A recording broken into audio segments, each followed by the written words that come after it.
नमस्कार दोस्तों, ocean network में आपका स्वागत है। राहुल गांधी ने अपने ट्विटर हैंडल पर एक तस्वीर पोस्ट की एक टिप्पणी के साथ। और ये टिप्पणी और ये तस्वीर क्या थी, जरा इसे आप भी देखिए। ये एक रामेश्वर हैं, सब्जी विक्रेता हैं, दिल्ली की जो आजादपुर मंडी है, वहां पर ये अपना कामकाज करते हैं। राहुल गांधी ने इनके साथ तस्वीर खिंचवाई। इन्होंने इस पर लिखा, रामेश्वर जी एक जिंदा दिल इंसान हैं, उनमें करोड़ों भारतीयों के सहज स्वभाव की झलक दिखती है। विपरीत परिस्थितियों में भी मुस्कुराते हुए मजबूती से आगे बढ़ने वाले सही मायने में भारत के भाग्य विधाता हैं। ये तस्वीर थोड़ा सा बाद की है। इससे पहले एक और तस्वीर सोशल मीडिया में और बाकी के मीडिया में जारी की गई और ये तस्वीर ये थी।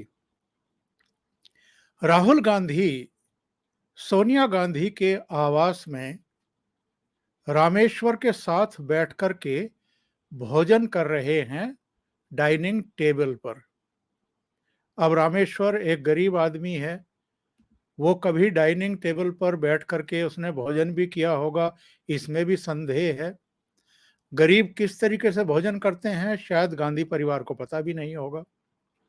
लेकिन ये जो उपक्रम किया गया, ये क्यों किया गया?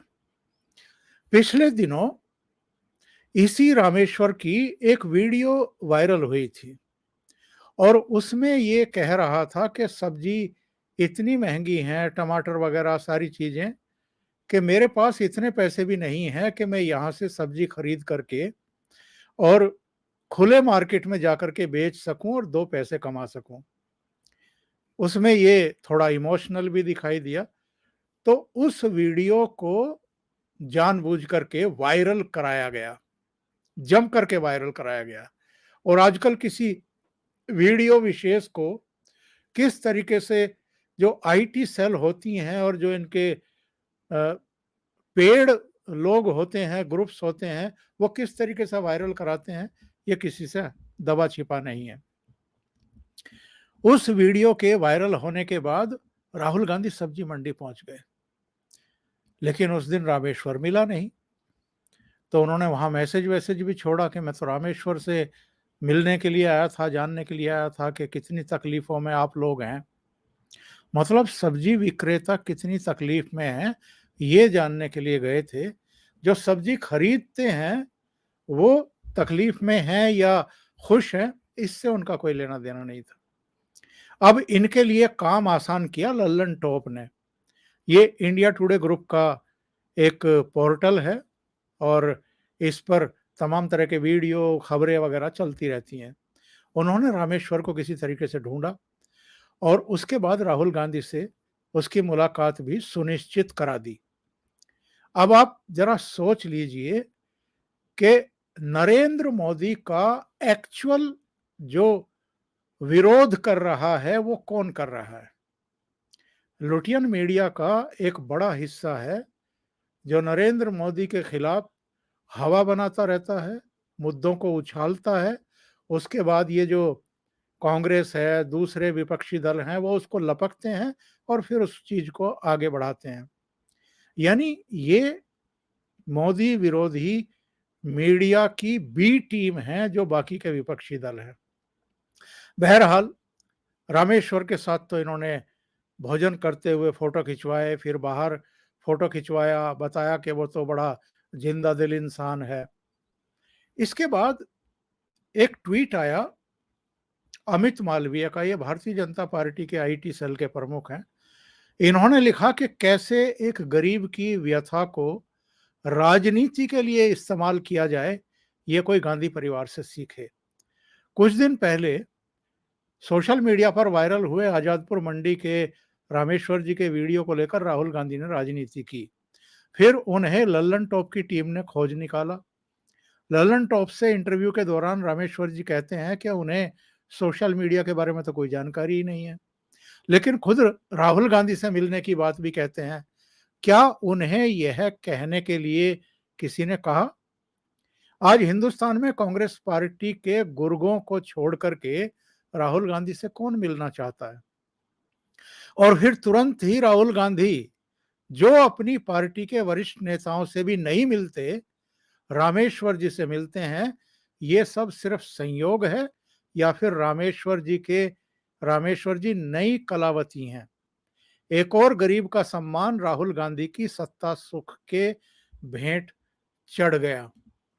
अब आपको ये तो पता ही होगा कि गुलाम नबी आजाद ने जब कांग्रेस पार्टी छोड़ी थी तो 8 पेज की एक चिट्ठी लिखी थी सोनिया गांधी को। कपिल सिब्बल ने भी जब कांग्रेस छोड़ी थी और समाजवादी पार्टी के सहयोग से राज्यसभा में गए थे, तब उन्होंने भी प्रेस कॉन्फ्रेंस की थी और लंबे चौड़े आरोप लगाए थे। जो जो नेता कांग्रेस पार्टी छोड़ करके गए हैं, उनमें से मोस्टली उनका यही कहना था कि हमें राहुल गांधी से और सोनिया गांधी से मिले हुए 2.5 साल हो गए, 3 साल हो गए, 5 साल हो गए, वो किसी से मिलते ही नहीं है। और जो छोड़ने वाले चेहरे हैं वो सीनियर मोस्ट लोग हैं, यानी कांग्रेस पार्टी के बड़े नेताओं से मिलने का राहुल गांधी के पास समय नहीं है।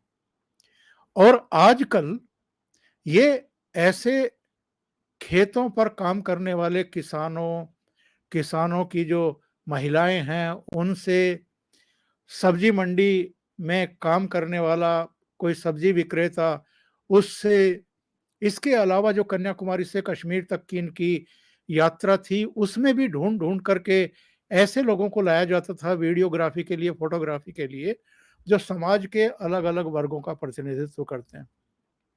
उनमें झाड़ू पकड़े हुए कुछ महिलाएं जो जाहिर है सफाई कर्मी होंगी। तो इस तरह से अलग अलग वर्गों के लोगों को ला करके राहुल गांधी के साथ उनके फोटो जारी किए जाते थे, मीडिया में भी और सोशल मीडिया मंचों पर भी। पिछले दिनों अचानक ये खबर मीडिया पर चलनी शुरू हुई कि राहुल गांधी शिमला जाते हुए अचानक सोनीपत के गांव की तरफ मुड़ गए और वहां जाकर के उन्होंने धान की रोपाई करने वाले किसानों के साथ मिलकर के धान की रोपाई की।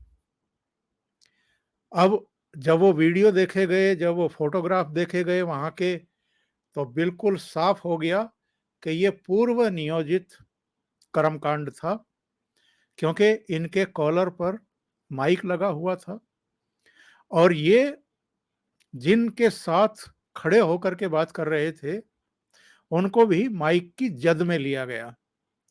माइक लगा करके, जाहिर है आपको वीडियो शूट कराना था, फोटोग्राफ शूट कराने थे। ये आप भी देख लीजिए, कॉलर पर माइक लगा हुआ है और खड़े होकर के फोटो शूट करा रहे हैं, हाथ में धान पकड़े हुए हैं। एक जगह धान को रोपते हुए भी दिखाई दे रहे हैं। अपनी पैंट ऊपर चढ़ा ली और फोटोग्राफर्स और जो वीडियोग्राफर साथ चल रहे थे, उनसे इन्होंने ये सब काम कराया। फिर ट्रैक्टर पर सवार हो गए, जैसे रोज ही खेत में जाकर के काम करते हो। इसके बाद क्या हुआ कि जो वहां पर किसान परिवार इकट्ठा हो गए, उनके साथ बैठ करके भी इन्होंने बैकग्राउंड में ट्रैक्टर खड़ा करवा करके फोटोग्राफ वगैरह लिए। अब चलिए यहां तक तो ठीक था। इसके बाद क्या हुआ, वहां कुछ महिलाओं से इन्होंने पूछा, प्रियंका गांधी वाड्रा से आप बात करेंगे? महिलाओं ने कहा करा दीजिए। तो अपने मोबाइल फोन से प्रियंका का फोन नंबर मिलाया, फिर प्रियंका को लाइन पे लेकर के उन महिलाओं से बातचीत कराई। प्रियंका ने कहा कि आप लोग कभी दिल्ली आइए, आप लोगों को दिल्ली घुमाएंगे। तो उसके बाद वो दिल्ली बुला लिए गए साहब। जाहिर है ये सारा कुछ कांग्रेस पार्टी की जो हरियाणा इकाई है उसने ऑर्गेनाइज किया होगा और उनको दिल्ली बुलाया गया। तो उन महिलाओं को भी जिस तरीके से रामेश्वर के साथ राहुल गांधी खाना खाते हुए दिखाई दे रहे, बाद में फोटो खिंचवा करके सोशल मीडिया को जारी किया, अब इसके पीछे क्या मंशा है ये तो आप समझ ही सकते हैं। उन महिलाओं के साथ भी फोटोग्राफ खिंचवाए गए, उनके साथ बैठ करके भोजन प्राप्त किया गया, उनको भी भोजन कराया गया 10 जनपथ में, सोनिया गांधी के सरकारी आवास पर। और इसके बाद वहां डांस का कार्यक्रम भी किया गया, वो भी वीडियो शूट किया गया और फोटोग्राफ खींचे गए। सोनिया गांधी के साथ वो सोनीपत से आई हुई महिलाएं डांस करती हुई दिखाई दे रही हैं। और इस तरह के फोटो तो आजकल आप देख ही रहे होंगे। राहुल गांधी जगह जगह जाकर के किसी वृद्धा को चिपका रहे हैं, उनके सिर पर हाथ रख रहे हैं। तो ये सब क्यों करना पड़ रहा है इन लोगों को? पिछले कुछ समय से हम लोग देख रहे हैं कि राहुल गांधी और पूरी कांग्रेस पार्टी इसी मुहिम में लगी हुई है कि हम गरीबों के, किसानों के, मजदूरों के, सब्जी विक्रेताओं के, यानी जो वंचित वर्ग है उसके बड़े खैरख्वाह हैं, बड़े शुभचिंतक हैं, उनको लेकर के हम बड़े चिंतित हैं। ये भी शो करने की कोशिश की जा रही है कि भले ही नरेंद्र मोदी पार्लियामेंट में ये दावा करते हों कि साहब गरीबी घटी है, और ये रिकॉर्ड जितने भी हैं जो आ रहे हैं IMF से, विश्व बैंक से, नीति आयोग से, उनके आधार पर उन्होंने कहा है कि काफी लोग गरीबी की रेखा से ऊपर आए हैं या उनका जीवन स्तर सुधर गया है। पर ये प्रधानमंत्री नरेंद्र मोदी के उन तमाम दावों और कार्यों को झुठलाने की कोशिश कर रहे हैं और ये मैसेज भेजने की कोशिश कर रहे हैं कि एक्चुअल में गरीबों की जितनी चिंता कांग्रेस को और राहुल गांधी को है, इतनी किसी को भी नहीं है। तो सवाल तो इनसे पूछा जाना चाहिए कि अगर इतनी ही चिंता गरीबों की थी तो आजादी के 75-76 साल भी बाद भी इतनी बदहाली की स्थिति में यहाँ का जो आम आदमी है वो क्यों है? आपने करीब करीब 55 साल तक इस देश पर राज किया है, ये गरीबी की रेखा से ऊपर क्यों नहीं उठ पाए? ये आज भी इतनी बुरी हालत में क्यों है? लेकिन इसका जवाब नहीं देंगे। और आजकल क्या हो रहा है, मैं राहुल गांधी के एक करीबी रणदीप सुरजेवाला का एक ऑडियो सुनवाता हूं, और ये 14 अगस्त को ही वायरल हुआ। इस वीडियो में वो कुरुक्षेत्र में, महाभारत की भूमि कुरुक्षेत्र में एक सभा को संबोधित कर रहे हैं और मतदाताओं को कोस रहे हैं, उन्हें राक्षस बता रहे हैं। वो कह रहे हैं कि जो भारतीय जनता पार्टी को वोट देता है वो राक्षस है। इसको लेकर के काफी हंगामा इधर पॉलिटिकल पार्टियों में, खास तौर से भारतीय जनता पार्टी ने इसको हाथों हाथ लपक लिया है और इसको प्रचारित किया है, प्रसारित किया है। सुनिए रणदीप सुरजेवाला। यानी मतदाताओं को लेकर के भी अब ये खुन्नस निकालना शुरू कर चुके हैं। अब तक तो नरेंद्र मोदी के खिलाफ ही जहर उगलते थे, अब तो मतदाताओं को भी जो बीजेपी को वोट दे रहे हैं उनको राक्षस बताने पर आमादा हो गए। सुनिए। भारतीय जनता पार्टी को जो वोट देता है और भारतीय जनता पार्टी का जो समर्थक है वो राक्षस, मैं आज महाभारत की धरती से श्राप देता हूं। अगर पूछना तो रणदीप सुरजेवाला दुर्वासा ऋषि बन गए और श्राप देने पर उतारू हो गए। ये हालत है कांग्रेस के नेताओं की। मैं आपको एक और क्लिप सुनवाता हूं।